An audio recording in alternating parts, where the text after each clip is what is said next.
Hello hi വണക്കം മക്കളെ വണക്കം. ടൂറിസ്റ്റ് ഫാമിലി എന്ന സിനിമ വളരെ ലേറ്റായിട്ടാണ് ഞാൻ കാണുന്നത്. പല റിവ്യൂസ് നിങ്ങൾ കണ്ടിട്ടുണ്ടാവും. പക്ഷേ ഈ ഒരു സിനിമ കാണണമെന്നുള്ള ഞാൻ എടുത്ത എഫേർട്ടാണ് ശരിക്കും ഈ സിനിമ ഇന്ന് കാണാൻ പറ്റിയത്. കൊല്ലം എന്ന് പറയുന്ന ജില്ലയിലെ മെയിൻ സെൻറ്റേഴ്സിലെ ഒരു തിയേറ്റേഴ്സും ഈ സിനിമ ഏറ്റെടുത്തില്ല.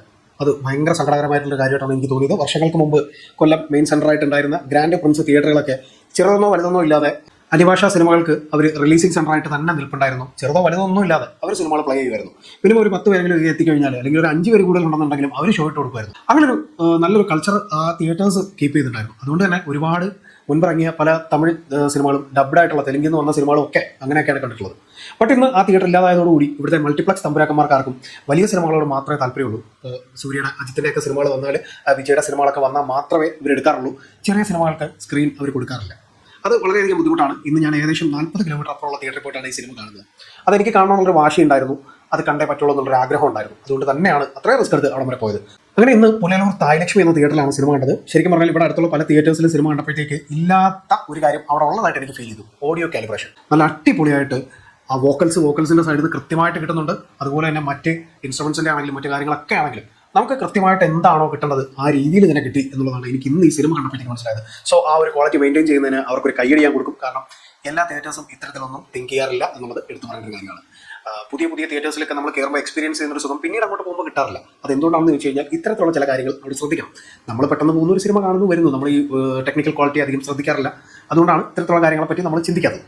സോ സിനിമയിലേക്ക് വരികയാണെന്നുണ്ടെങ്കിൽ അഭിഷാൽ ജീവന്താണ് സിനിമ സംവിധാനം ചെയ്തിരിക്കുന്നത്. പുള്ളി തന്നെയാണ് ഇതിന് സ്ക്രിപ്റ്റും റൈറ്റ് ചെയ്തിരിക്കുന്നത്. പുള്ളിയെക്കുറിച്ച് എനിക്ക് ആദ്യം തന്നെ പറയണം. കാരണം ഒരു സംവിധായകൻ ഒരു ഓഡിയൻസുമായിട്ട് ഒരു സിനിമയെ അല്ലെങ്കിൽ അദ്ദേഹത്തിന്റെ ആശയത്തെ നമ്മുടെ മുന്നിലൂടെ മറ്റുള്ളവരിലൂടെ പ്രകടിപ്പിച്ച് നമ്മുടെ മുന്നിലേക്ക് ഇങ്ങനെ അവതരിപ്പിക്കുമ്പോൾ നമുക്കത് കണക്റ്റ് ആവണം എന്ന് പറയുന്നത് വളരെ പണിപ്പെട്ടൊരു പരിപാടിയാണ്. സോ ആ കണക്റ്റ് ആവുന്നതിനപ്പുറത്തേക്ക് നമ്മുടെ ആത്മാവിൽ ഒരു സിനിമയ്ക്ക് തൊടാൻ പറ്റുക എന്ന് പറഞ്ഞാൽ അത് ചെറിയൊരു കാര്യമല്ല.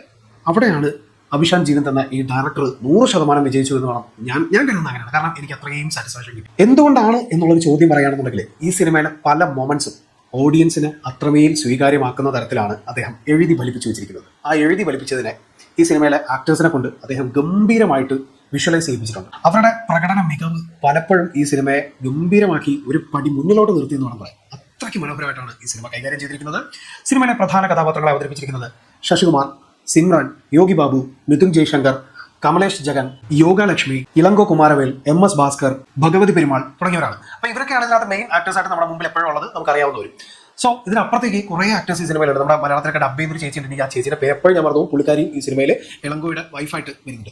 പുള്ളിക്കാരിക്കും നല്ലൊരു ക്യാരക്ടറാണ് ഈ സിനിമയിലുള്ളത്. ഡബിംഗ് ആർട്ടിസ്റ്റ് ആയിട്ടുള്ള ആ ചേച്ചി നമ്മുടെ കാവ്യമാധവനൊക്കെ സ്ഥിരമായിട്ട് ശബ്ദം കൊടുത്തുകൊണ്ടിരുന്ന ആ ചേച്ചി. ശ്രീലങ്കൻ വംശജരായിട്ടുള്ള ശ്രീലങ്കയിൽ ജനിച്ചു വളർന്ന ഒരു ഫാമിലി അവിടുത്തെ ബുദ്ധിമുട്ടുകളും സാഹചര്യങ്ങളും കൊണ്ട് ഇന്ത്യയിലേക്ക് ചേക്കേറുന്നതും ഇവിടെ അവർക്ക് നേരിടേണ്ടി വരുന്ന ചില പ്രശ്നങ്ങളും അവരുടെ ലൈഫിലുണ്ടാകുന്ന മാറ്റങ്ങളും അത് മറ്റുള്ളവരെ എങ്ങനെ ബാധിക്കുന്നു എന്നുള്ളതൊക്കെയാണ് ഈ സിനിമയിൽ പ്രധാനമായിട്ട് പറയുന്നത്. ഈ ഒരു സംഭവം എന്താണെന്നുള്ളത് നിങ്ങൾ ടീസറും ട്രെയിലറും ഒക്കെ കാണുമ്പോൾ മനസ്സിലാക്കിയിട്ടുണ്ടാവും. ബട്ട് ഇതിനപ്പുറത്തേക്ക് പോകുമ്പോൾ ഇവിടെ റൈറ്റ് ചെയ്തിരിക്കുന്ന ആ സ്ക്രിപ്റ്റും ഹീറോയാണ്, ഒപ്പം പെർഫോം ചെയ്തിരിക്കുന്ന ഓരോ മനുഷ്യരും ഈ സിനിമയിലും മത്സരിച്ച് അഭിനയിച്ചു എന്ന് വേണം പറയാൻ. അത്രയ്ക്ക് ഗംഭീരമായിട്ടുള്ള പ്രകടനങ്ങളാണ് ഈ സിനിമയിൽ കണ്ടത്. ശശികുമാർ അയോധ്യ എന്ന സിനിമയ്ക്ക് ശേഷം അദ്ദേഹത്തിന്റെ ഗംഭീരമായിട്ടുള്ള ഒരു simple character but powerful character, ആ ഒരു സിമ്പിൾ ക്യാരക്ടറിന് എത്രത്തോളം ഒരു വാല്യൂ ആ സിനിമയിൽ കാണിക്കുന്നുണ്ട്. ഒരു മനുഷ്യൻ എന്ന് പറയുമ്പോൾ നമുക്ക് കിട്ടുന്ന ഒരു പോർട്രേറ്റ് ഉണ്ട്. ആ പോർട്രേറ്റ് ഈ സിനിമയിലൂടെ കൃത്യമായിട്ട് വരച്ചു വെച്ചിട്ടുണ്ട്. അദ്ദേഹം അവതരിപ്പിക്കുന്ന ധർമ്മദാസ് എന്ന് പറയുന്ന ഒരു കഥാപാത്രത്തിനെ പോർട്രേറ്റ് ചെയ്യുന്നത് അത്രയും ഗംഭീരമായിട്ടാണ്. ഇതിനപ്പുറത്തേക്ക് വരുമ്പോൾ സിമ്രാൻ പുള്ളിക്കാരി ഒരു കമ്പാക്ക് വന്നിരിക്കുന്ന ഒരു ടൈമാണ്. സോ നല്ല സിനിമകൾ ചൂസ് ചെയ്യുന്നതാണ് എനിക്ക് തോന്നുന്നത്. എന്തായാലും ഈ ഒരു സിനിമയിൽ വരുമ്പോഴത്തേക്കും 2 കുട്ടികളുടെ അമ്മയായിട്ട് അതുപോലെ തന്നെ ഒരു സിമ്പിൾ ആയിട്ടുള്ള ഒരു ഹൗസ് വൈഫായിട്ട് അവർ ആ ഒരു കഥാപാത്രത്തെ മനോഹരമാക്കി ചെയ്തിട്ടുണ്ട്. മിഥുൻ ജയശങ്കർ നമ്മുടെ ആവേശത്തിലെ ബിബിമൺ, നമ്മുടെ ചക്കനാവൻ, എന്താണെങ്കിലും അവനും ഈ സിനിമയിൽ അട്ടാറ് പെർഫോമൻസ് ആണ്, ഗംഭീര പെർഫോമൻസ് ആണ്. കാരണം ഇതിനകത്ത് അവൻ്റെ ഒരു ഇമോഷൻ ഏരിയ ഉണ്ട്. ആ ഏരിയയിൽ അവൻ നന്നായിട്ട് പെർഫോം ചെയ്തിട്ടുണ്ട്. എടാ മോനെ, നീ ഈ വീഡിയോ കാണുമില്ലെന്നൊന്നും എനിക്കറിയില്ല, നീ നന്നായിട്ട് ചെയ്തിട്ടുണ്ട്. വളരെ സന്തോഷം. നിങ്ങളൊക്കെ ഇങ്ങനെ സ്ക്രീനിൽ നന്നായിട്ട് ചെയ്തൊക്കെ കാണുമ്പോഴത്തേക്ക് നമുക്ക് കിട്ടുന്നൊരു സന്തോഷം ഉണ്ടല്ലോ, അത് ഭയങ്കര സാറ്റിസ്ഫാക്ഷനാണ്. ഇതിനപ്പുറത്തേക്ക് ഈ സിനിമയിലെ ഏറ്റവും ഭയങ്കര ഗംഭീരമായിട്ടുള്ളൊരു കാസ്റ്റിങ്ങും ഈ സിനിമയുടെ നെടുന്തൂണും ഈ സിനിമയുടെ എല്ലാമായിട്ടുള്ളൊരു കഥാപാത്രമുണ്ട്.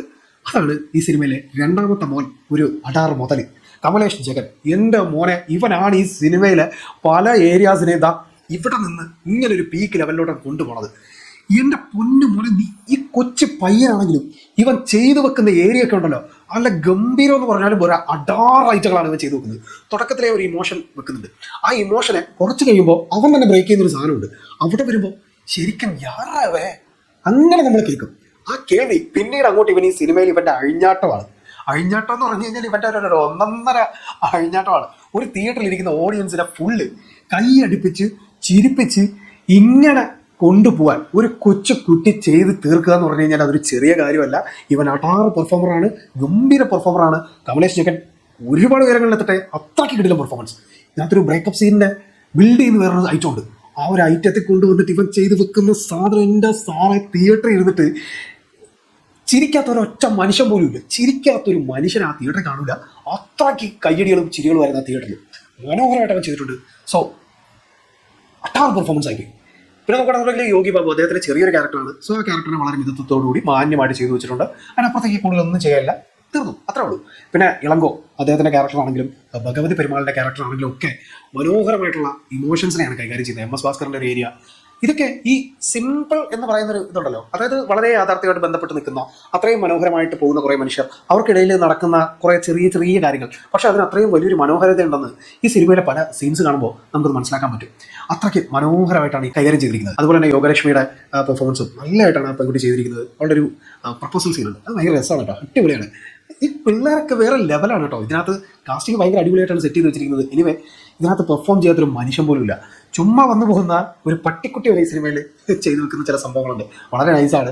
അങ്ങനെ പറഞ്ഞു നോക്കുകയാണെന്നുണ്ടെങ്കിൽ ഒരു സിനിമയുടെ സ്റ്റാർട്ടിങ് ടു എൻഡിങ് വരേക്കും നമുക്ക് കിട്ടുന്നൊരു ഒരു ഫീൽ ഗുഡ് ഫീൽ ഉണ്ടല്ലോ. കുറച്ച് ചിരിപ്പിച്ച്, കുറച്ച് കരയിപ്പിച്ച്, കുറച്ച് ചിന്തിപ്പിച്ച്, പിന്നെയും നമ്മളിങ്ങനെ ചിരിപ്പിച്ച്, പിന്നെയും ചെറുതായിട്ടൊന്ന് നോയിപ്പിച്ച്, നമ്മുടെ മനസ്സിൽ എവിടേക്കോ ഉടക്കിയിട്ട് ചില കാര്യങ്ങളെ കണക്ട് ചെയ്യിപ്പിച്ച് വലിയൊരു പൊളിറ്റിക്സ് പറഞ്ഞുകൊണ്ട് ഈ സിനിമ കൊണ്ടുവന്ന് അവസാനിപ്പിക്കുമ്പോൾ നമ്മുടെ ഉള്ളിൽ ഒരു സുഖം ഫീൽ ചെയ്യും.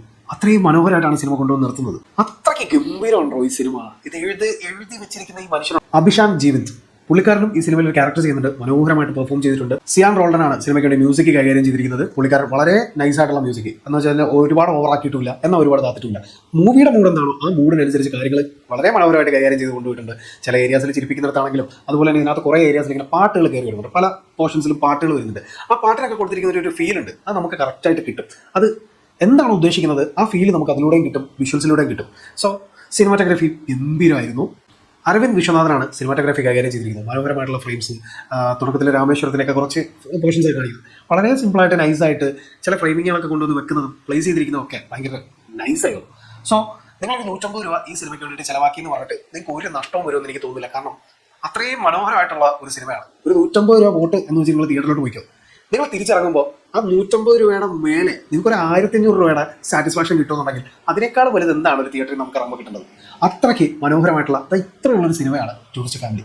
ഇത് പറഞ്ഞു വെക്കുന്ന പൊളിറ്റിക്സ് ആണെങ്കിലും ഇത് കൊണ്ടുപോകുന്ന ഏരിയകളാണെങ്കിലും ഇത് നമ്മളിലൂടെ കടന്നു പോകുമ്പോൾ ഇത് നമ്മുടെ ആത്മാവിനെ തൊട്ടു എന്ന് പറയുന്നൊരു സാധനത്തിലേക്ക് കൊണ്ടുവരും. അത് ഭയങ്കര സുഖമാണ്, മനോഹരമാണ്. തീർച്ചയായിട്ടും ഇതുപോലുള്ള സിനിമകൾ നമുക്ക് ഇനിയും കാണണം. ഇതേപോലുള്ള സിനിമകൾ ഇനിയും ഉണ്ടാവട്ടെ എന്ന് ആശംസിക്കുന്നു, ആഗ്രഹിക്കുന്നു. അപ്പോൾ കൂടുതലൊന്നും പറയില്ല, അഭിപ്രായങ്ങൾ വ്യക്തിപരമാണ്. സിനിമ തിയേറ്ററിൽ തന്നെ കണ്ട് വിലയിരുത്തുക. ഇൻ ഷോർട്ട് മല്ലു ഈ സിനിമയ്ക്ക് കൊടുക്കുന്ന റേറ്റിംഗ് 4/5 ആണ്. അപ്പോൾ ചാനലിൽ വരുന്ന വീഡിയോസൊക്കെ ഇഷ്ടപ്പെടുകയാണെന്നുണ്ടെങ്കിൽ ചാനൽ സബ്സ്ക്രൈബ് ചെയ്യുക. അതുപോലെ തന്നെ വീഡിയോ ഇഷ്ടമായാൽ മറ്റുള്ളവർക്ക് ഷെയർ ചെയ്ത് കൊടുക്കുക. നിങ്ങളുടെ അഭിപ്രായങ്ങൾ കമൻറ്റ് ചെയ്യാൻ മറക്കരുത്, നിങ്ങളുടെ സജഷൻസ് കമൻറ്റ് ചെയ്യാൻ മറക്കരുത്.